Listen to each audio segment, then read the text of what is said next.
The Future of Hasidic Jews in America, according to Eli Spitzer. More and more Hasidim align themselves with the right politically. I'm sort of interested in this sort of new dynamic of Hasidim identifying as part of, they see themselves no longer as outsiders, but actually as part of the sort of right-wing cultural right in America. I think Hasidim benefited for many years of sort of turning a blind eye policy, but mainly because they didn't get involved. I think there was an understanding that we don't interfere with your politics and you shouldn't interfere with our politics.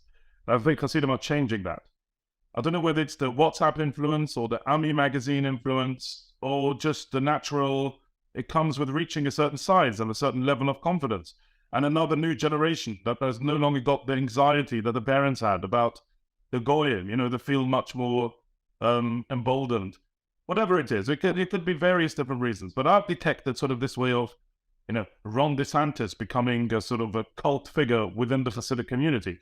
And the way that Hasidim in the past had a very different, they used to sort of see Bill Clinton has got streets named after him in New Square. There used to be this sort of very deferential relationship with people in high office. Yeah. And it was very transactional.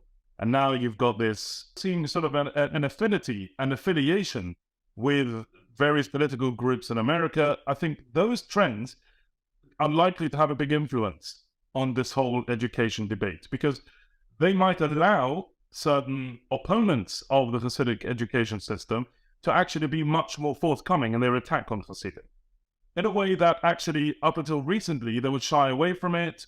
What do you want for this innocent community which, never harmed you, they don't, leave them alone.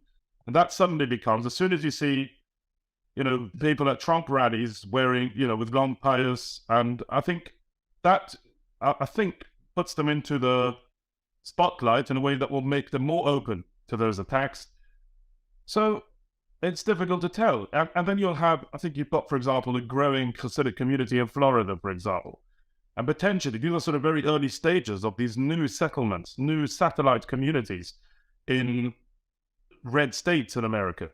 And it will be interesting to see how a community which was almost exclusively concentrated in blue New York is suddenly branching out into red states, figuring out new ideas about religious freedom and about rights, and language that Hasidim were not really comfortable with up until very long ago.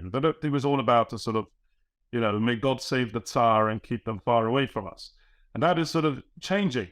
So I think it's interesting. I think we're at the beginning of some very interesting times. I don't think we can make predictions. I think things are changing fast, and I would get the popcorn and watch.